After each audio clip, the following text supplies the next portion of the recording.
All right, boys and girls, for the next story in our author study of Ezra Jack Keats is The Snowy Day.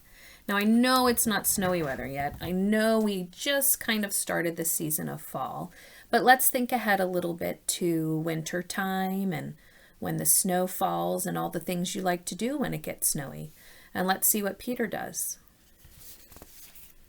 So, written and illustrated by Ezra Jack Keats. The Snowy Day. There's your title page.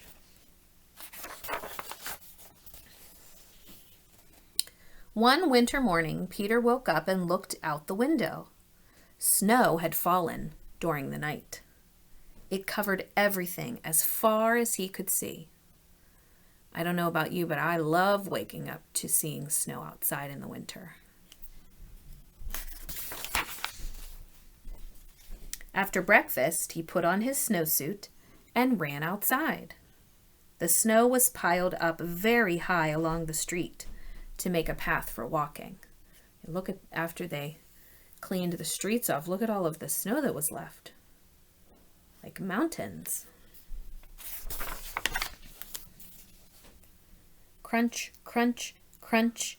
His feet sank into the snow.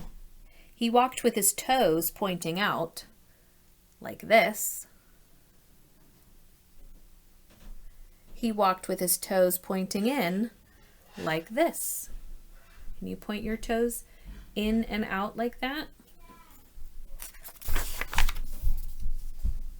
Then he dragged his feet slowly to make tracks. And he found something sticking out of the snow that made a new track. So look, 2 tracks for dragging his feet, and then he started to make a 3rd track. What do you think he found? What's he dragging through the snow? It was a stick. A stick that was just right for smacking a snow-covered tree. What do you think's going to happen when he smacks that tree? Down fell the snow, plop, on top of Peter's head. And there he goes.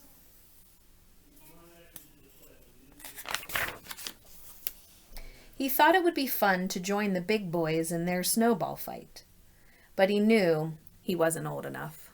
Not yet. Those are big snowballs. So he made a smiling snowman. I love to make snowmen. And these two, what are those, boys and girls? And he made angels, snow angels. Do you do that in the snow?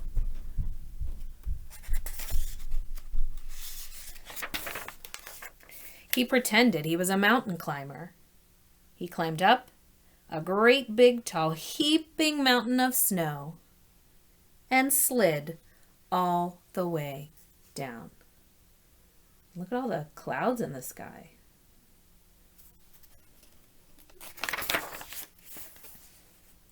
He picked up a handful of snow, and another, and still another.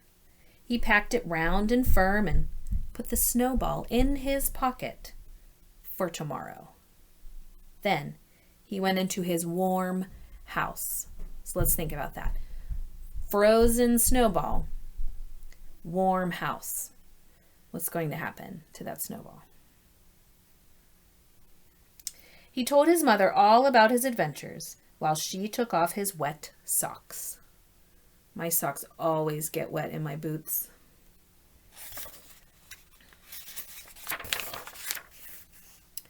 And he thought and thought and thought about them. In a nice warm bath. Before he got into bed, he looked in his pocket. His pocket was empty.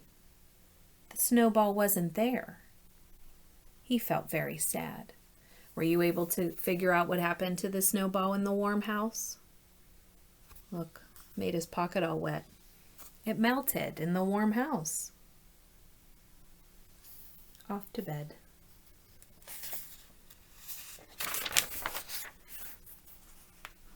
While he slept, he dreamed that the sun had melted all the snow away.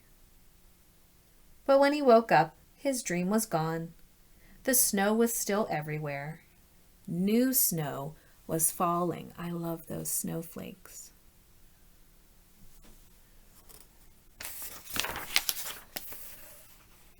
After breakfast, he called to his friend from across the hall, and they went out together into the deep, deep snow.